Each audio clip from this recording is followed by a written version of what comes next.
Everyone, ನಾನು ನಿಮ್ಮನೆ ಮಗಳು ಲಕ್ಷ್ಮಿ ಮಾತಾಡ್ತಾ ಇದ್ದೀನಿ. Welcome back to Lakshmi Lokesh YouTube channel guys. ಎಲ್ಲರೂ ಹೇಗಿದ್ದೀರಾ? ಸೊ ಐ ಹೋಪ್ ಎಲ್ಲರೂ ಚೆನ್ನಾಗಿದ್ದೀರಾ ಅಂತ ಅಂದ್ಕೊಂಡು ಇವತ್ತಿನ ವ್ಲಾಗ್ ಸ್ಟಾರ್ಟ್ ಮಾಡ್ತಾ ಇದ್ದೀನಿ. ಇವತ್ತಿನ ವ್ಲಾಗಲ್ಲಿ ಏನಪ್ಪ ಅಂತ ಹೇಳಿದ್ರೆ, ಮೊನ್ನೆ ಆ್ಯಕ್ಚುಲಿ ನಮ್ಮ ಮನೇಲಿ ಒಂದು ಇನ್ಸಿಡೆಂಟ್ ನಡೀತು. ಸೊ ಅದ್ರ ಬಗ್ಗೆ ನಿಮ್ಮ ಜೊತೆ ಶೇರ್ ಮಾಡೋಣ ಅಂತ ಅಂದ್ಕೊಂಡಿದ್ದೀನಿ.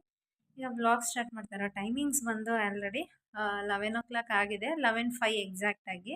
ಸೊ ನಮ್ಮ ಮನೇಲಿ ಯಾವುದು ಥರ ಪರಿಸ್ಥಿತಿ ಇದೆ ಅಂತ ಹೇಳಿದ್ರೆ, ವಿಡಿಯೋ ಮೊಬೈಲ್ ತೋರಿಸ್ತೇನೆ, ಮೊಬೈಲಲ್ಲಿ ಗಡಿಯಾರ ತೋರಿಸ್ತೀನಿ ನೋಡಿ ಹೆಂಗಿದೆ ಅಂತ. ನಮ್ಮ ಮನೆ ಗಡಿಯಾರನೂ ಕೂಡ ಕೆಟ್ಟೋಗಿದೆ, ನೋಡ್ತಾ ಇದ್ದೀರಾ ಅನ್ಕೊಳ್ತೀನಿ. ಇವಾಗ ಅದು ಆ್ಯಕ್ಚುಲಿ 12:45 ಸ್ಟಾಪ್ ಆಗಿದೆ. ಸೊ ಅದು ಇದೇ ಆಗ್ತಾ ಇಲ್ಲ, ನೋಡ್ಬೋದು ನೀವು. ನೋಡಿದ್ರಲ್ಲ ನಮ್ಮ ಕಂಡೀಷನ್ನು ಆ್ಯಕ್ಚುಲಿ ಈಗ ತುಂಬ ಅಂದರೆ ತುಂಬಾನೇ ಒಂಥರ ಏನಂತಾರೆ, ಬರೀ ಬ್ಯಾಡ್ ಸಿಚುವೇಶನಲ್ಲೇ ಇದೆ ಅನ್ಬೋದು.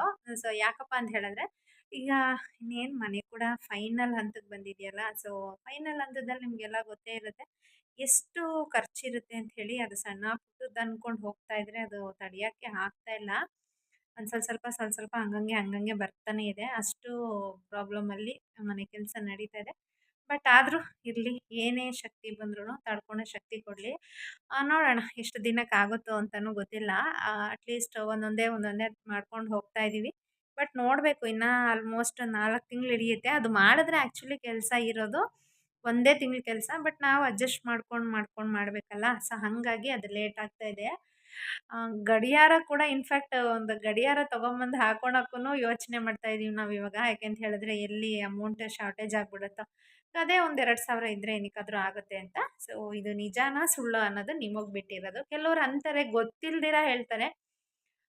ದುಡ್ಡು ಇಲ್ದಿರಾನೇ ಇಷ್ಟೊಂದು ಮನೆ ಕಟ್ಬಿಟ್ರಾ? ದುಡ್ಡು ಇಲ್ದಿರಾನೇ ಖಂಡಿತ ಯಾರೂ ಇಟ್ಕೊಂಡಿರಲ್ಲ. ಬಟ್ ಅವ್ರಿಗೆ ಗೊತ್ತಿರುತ್ತೆ ಅದ್ರದ್ದು ಎಷ್ಟು ಬೆನಿಫಿಟ್ ಇದೆ, ಏನೇನು ಕಷ್ಟ ಇದೆ ಅಂತ ಹೇಳಿ.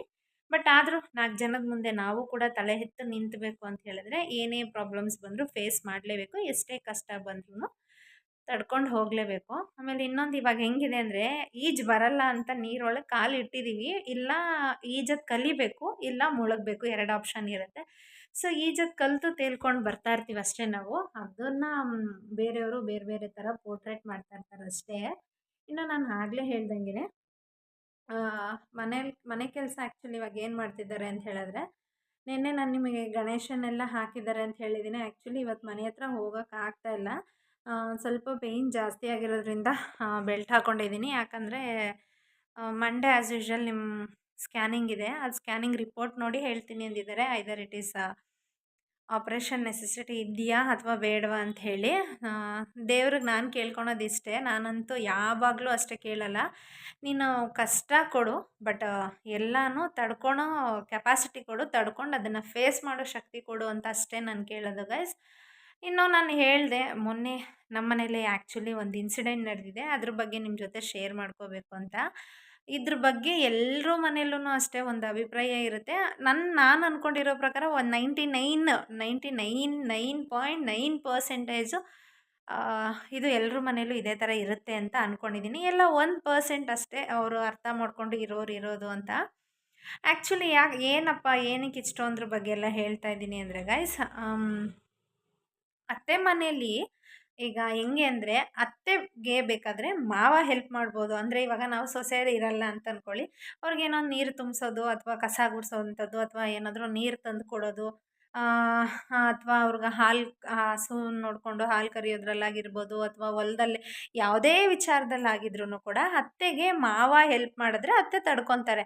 ನನ್ನ ಗಂಡನ ಅವ್ರಿಗೇನು, ನನ್ನ ಗಂಡನ ಹತ್ರ ನಾನು ಮಾಡಿಸ್ಕೊತಾ ಇದ್ದೀನಿ, ಬಾಯಲ್ಲಿ ಹೋಗಿಲ್ಲಿ ಅದು ಮಾಡು, ಇದು ಮಾಡು, ಆ ಕೆಲಸ ಮಾಡು, ಈ ಕೆಲಸ. ಅವ್ರ ಮೈಂಡಲ್ಲಿ ಅದು ದರ್ಪ ಥರ, ನಾನು ಮಾಡಿಸ್ತಾ ಇದ್ದೀನಿ ಅನ್ನೋ ಫೀಲು. ಬಟ್ ಅವ್ರಿಗೆ ಮಾಡಿದ್ರೆ, ಇನ್ಫ್ಯಾಕ್ಟ್ ಅವ್ರ ಮಕ್ಳ ಮುಂದೆನೂ ಕೂಡ ಅದನ್ನು ಮಾಡಿಸ್ಕೊಂಡ್ರೆ, ನೋಡು ನಾವು ಹೆಂಗೆ ಇಟ್ಕೊಂಡಿದ್ದೀವಿ, ನಮ್ಮ ಗಂಡಿರನ್ನ ನಾವು ಹೆಂಗೆ ಕಂಟ್ರೋಲಲ್ಲಿ ಇಟ್ಕೊಂಡಿದ್ದೀವಿ ಅನ್ನೋ ಪ್ರಿಸ್ಕ್ರಿಪ್ಷನ್ ಅವ್ರ ಮೈಂಡಲ್ಲಿ ಅದು ಬಂದುಬಿಡುತ್ತೆ. ಅದೇ ಒಬ್ಬಳು ಸೊಸೆ ಏನಾದರೂ ರೀ ಅದು ಮಾಡಿ, ರೀ ಇದು ಮಾಡಿ, ರೀ ಸ್ವಲ್ಪ ಹೆಲ್ಪ್ ಮಾಡಿ ಅಂತ ಕೇಳಿದ್ರೆ, ಯಾಕೆ ನನ್ನ ಮಗನ ಕೈಯಲ್ಲಿ ಮಾಡಿಸ್ತೀಯಾ ಅಂತ ಕೇಳ್ತಾರೆ. ಆವಾಗ ಒಂದೊಂದ್ಸಲಿ ನಮಗೆ ಪರ್ಸ್ನಲಿ ನನಗನ್ಸೋದು, ಅಂದರೆ ಅದ್ರ ಅರ್ಥ ಏನು, ಹೆಣ್ಮಕ್ಳಂದರೆ ಕೆಲಸದವ್ರು ಅಂತನಾ? ಆ ಥರ ಇಲ್ಲ. ಒಂದು ವೇಳೆ ನಿಮ್ಮ ಮೈಂಡಲ್ಲಿ ಅದೇ ಥರ ಇದ್ರೂ ಸೊ ನೀವು ಹೇಳ್ಬೋದಲ್ವಾ, ಇಲ್ಲ ನಾನು ಮಾಡಿಸಿಲ್ಲ, ಅದನ್ನು ಮಾಡಿಸ್ಬೇಡ, ಚೆನ್ನಾಗಿ ಕಾಣಲ್ಲ, ನೀನು ಮಾಡು ಅಂತ ಅನ್ಬೋದು. ಬಟ್ ಅವ್ರು ಯಾವುದೇ ಕಾರಣಕ್ಕೂ ಆ ಮಾತನ್ನು ಹೇಳೋದೇ ಇಲ್ಲ ಗೈಸ್, ನೀವು ಅಬ್ಸರ್ವ್ ಮಾಡಿ.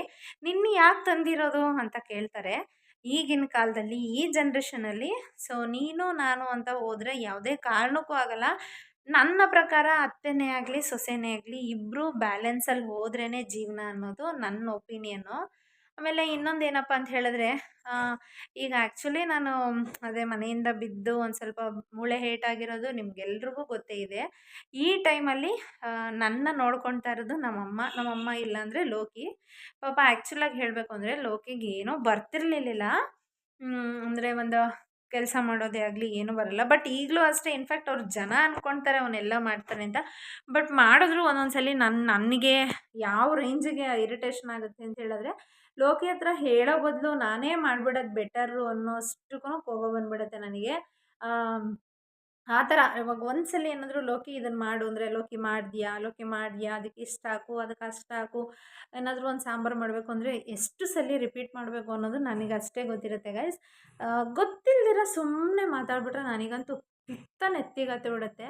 ಅಯ್ಯೋ ಅವನೇನಪ್ಪ ಮಾಡ್ತಾನೇ ಇದ್ದಾನೆ, ಅವನೆಲ್ಲ ಮಾಡ್ತಾನೆ ಅಂತ ಹೇಳೋದು. ಆಮೇಲೆ ಅದನ್ನು ಅಟ್ಲೀಸ್ಟ್ ಹೇಳಿ ಅವ್ರನ್ನ ಹೊಗಳಿದ್ರೆ ಒಂಥರ ನಾನು ತಡ್ಕೊತೀನಿ. ಅಯ್ಯೋ ಬಿಡು ಲೋಕಿ, ನೀನು ಕಲ್ತಿದ್ಯಾ, ಚೆನ್ನಾಗಿ ಮಾಡ್ತಾಯಿದ್ಯಾ, ಚೆನ್ನಾಗಿರು, ಈ ಥರ ಆದರೂ ಒಂದು ಬೆಸ್ಟ್ ಒಪಿನಿಯನ್ ಕೊಟ್ಟರೆ ಒಂದು ಪರವಾಗಿಲ್ಲ ಬಿಡು ಅಂತ ಹೇಳ್ಬೋದು.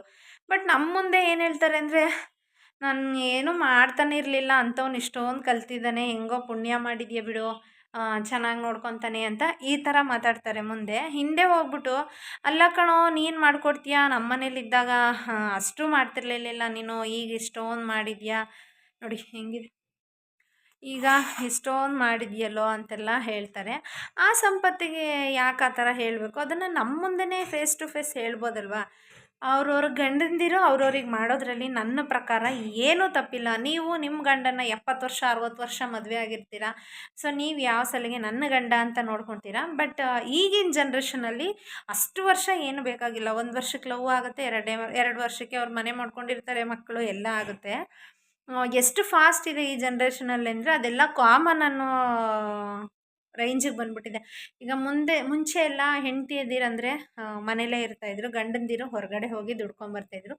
ಈಗ ಎಲ್ಲದರಲ್ಲೂ ಈಕ್ವಲ್ಲೇ ಆಗಿದೆ ಅಲ್ವಾ? ಹೆಂಡತಿನೂ ಕೆಲ್ಸಕ್ಕೆ ಹೋಗ್ತಾಳೆ, ಗಂಡನೂ ಕೆಲ್ಸಕ್ಕೆ ಹೋಗ್ತಾಳೆ ಅಂತಂದರೆ ಅವನಿಗೂ ಅಷ್ಟೇ ಸ್ಟ್ರಗಲ್ ಇರುತ್ತೆ, ಅವಳಿಗೂ ಕೂಡ ಅಷ್ಟೇ ಸ್ಟ್ರಗಲ್ ಇರುತ್ತೆ.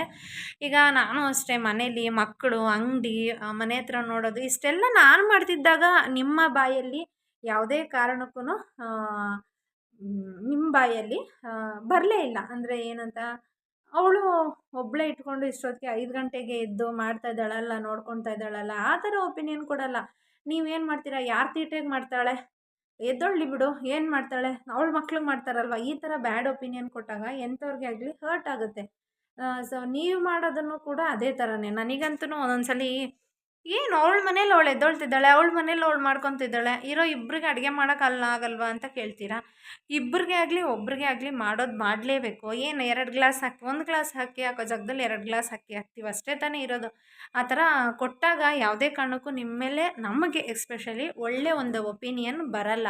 ಸೊ ಯಾವುದೇ ಕಾರಣಕ್ಕೂ ಆ ಥರ ಮಾಡಬೇಡಿ. ಅವ್ರವ್ರ ಗಂಡಿರೋ ಅವ್ರವ್ರ ಹೆಂಡ್ತಿದಿರ ಹತ್ರ ಚೆನ್ನಾಗಿರಲಿ, ಅವ್ರ ಹೆಂಡ್ತಿ ಮಕ್ಕಳನ್ನ ಚೆನ್ನಾಗಿ ನೋಡ್ಕೊಳ್ಳಿ, ಏನೂ ಆಗ್ದಂಗೆ ಇರಲಿ ಅಂತ ಆಶಿಸಿ.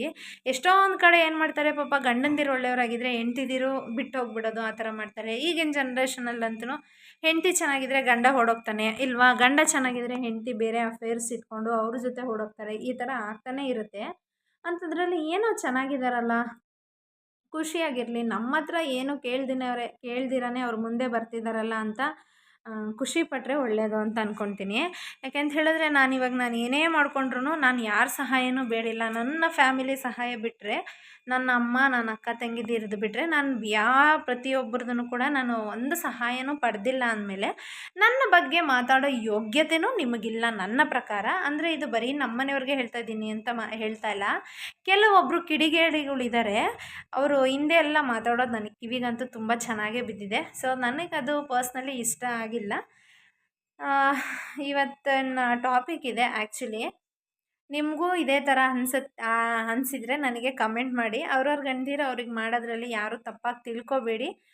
ಖುಷಿಯಾಗಿ ಇದ್ದು 100 ವರ್ಷ ಚೆನ್ನಾಗಿ ಬಾಳಿ ಬದುಕ್ರಿ ಅಂತ ಆಶೀರ್ವದಿಸಿ, ಈ ಥರ ಹೊಟ್ಟೆ ಕಿಚ್ಚಿಟ್ಕೋಬೇಡಿ ಅಂತ ಹೇಳ್ತಾ ಇವತ್ತಿನ ವ್ಲಾಗ್ ಇಲ್ಲಿಗೆ ಮುಗಿಸ್ತಾ ಇದ್ದೀನಿ ಗೈಸ್.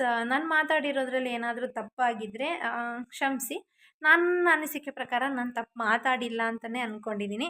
ಇದೇ ಇವತ್ತಿನ ವ್ಲಾಗ್ ಇಷ್ಟ ಆಗಿದ್ರೆ ಲೈಕ್ ಮಾಡಿ, ಶೇರ್ ಮಾಡಿ, ಹಾಗೆ ಸಬ್ಸ್ಕ್ರೈಬ್ ಮಾಡಿ. ದಯವಿಟ್ಟು ಇನ್ನೂ ಯಾರ್ಯಾರು ನನ್ನ ಚಾನಲ್ನ ಸಬ್ಸ್ಕ್ರೈಬ್ ಮಾಡ್ತೀರಾ ನೋಡ್ತಾ ಇದ್ದೀರಾ, ಸೊ ಪ್ಲೀಸ್ ಸಬ್ಸ್ಕ್ರೈಬ್ ಮಾಡ್ಕೊಂಡು ನೋಡಿ ಅಂತ ಹೇಳ್ತಾ ಇವತ್ತಿನ ವ್ಲಾಗ್ ಇಲ್ಲಿಗೆ ಮುಗಿಸ್ತಾ ಇದ್ದೀನಿ. ಇದೇ ರೀತಿ ಸಪೋರ್ಟ್ ಮಾಡ್ತಾ ಇರಿ. Thank you, love you all guys. Bye, take care.